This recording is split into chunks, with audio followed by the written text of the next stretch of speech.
T20 world cup 2024లో Afghanistan సంచలనం సృష్టించింది. Australia, Bangladesh జట్లను వెనక్కి నెట్టి సెమీఫైనల్కు చేరింది. మంగళవారం సూపర్ 8లో తన చివరి లీగ్ మ్యాచ్లో బంగ్లాదేశ్ను ఓడించి ఆఫ్ఘనిస్తాన్ టీ20 ప్రపంచ కప్ చరిత్రలోనే తొలిసారిగా సెమీఫైనల్లోకి అడుగుపెట్టింది. ఒకే దెబ్బకు రెండు పిట్టలు అన్న సామెతగా ఆఫ్ఘనిస్తాన్ దెబ్బకు బంగ్లాదేశ్తో పాటు ఆస్ట్రేలియా కూడా టోర్నీ నుంచి బయటకు వెళ్లిపోయింది. ఇదిలా ఉంటే ఉత్కంఠభరితంగా సాగిన మ్యాచ్లో ఒక సంఘటన చోటు చేసుకుంది. ఇది పెద్ద ఎత్తున వైరల్గా మారింది. ఇందుకు సంబంధించిన వీడియోలు నెట్టింట వైరల్గా మారుతున్నాయి. ఈ విషయంలో టీమిండియా వెటరన్ స్పిన్నర్ అశ్విన్ సైతం కూడా తనదైన స్టైల్లో స్పందించాడు.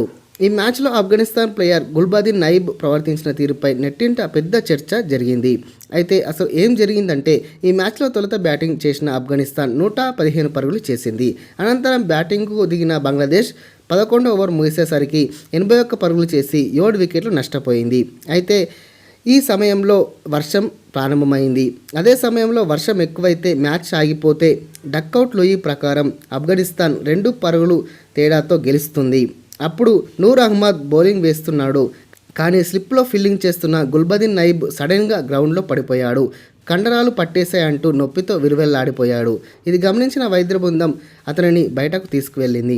అయితే ఈ సమయంలో వర్షం కూడా పెరగగా మ్యాచ్ కాసేపు ఆపేశారు. అయితే వర్షానికి కొంత సమయం ముందు బంగ్లాదేశ్ ఓ బౌండరీ కొట్టి ఉంటే మ్యాచ్ మళ్ళీ కొనసాగించే పరిస్థితి లేకపోతే మాత్రం ఖచ్చితంగా బంగ్లాదేశ్ గెలిచేది. కానీ వర్షం తగ్గడంతో మళ్ళీ మ్యాచ్ కొనసాగించారు. చివరికి ఆఫ్ఘనిస్తాన్ గెలుపొందింది. అయితే స్లిప్లో ఫీల్డింగ్ చేస్తున్న గుల్బాదిన్ అలా గ్రౌండ్లో పడుకోకముందు జరిగిన విషయంపై నెట్టింట చర్చ జరుగుతుంది. ఆఫ్ఘనిస్తాన్ కోచ్ డక్అవుట్ నుంచి మ్యాచ్ వేగాన్ని తగ్గించాలని సైగలు చేశాడు. దీంతో ఆఫ్ఘనిస్తాన్ ప్లేయర్ కావాలనే ఇలా చేశారని ఆరోపిస్తున్నారు. అయితే ఈ మ్యాచ్ తర్వాత గుల్బాదిన్ అందరితో కలిసి సంబరాలు జరుపుకున్నాడు. దీంతో గుల్బాదిన్ కావాలనే ఇలా నొప్పి వచ్చినట్లు యాక్టింగ్ చేశారని నెటిజన్లు కామెంట్లు చేస్తున్నారు. పలువురు ఆస్కార్ అవార్డు కూడా ఇవ్వచ్చని పొగుడుతున్నారు.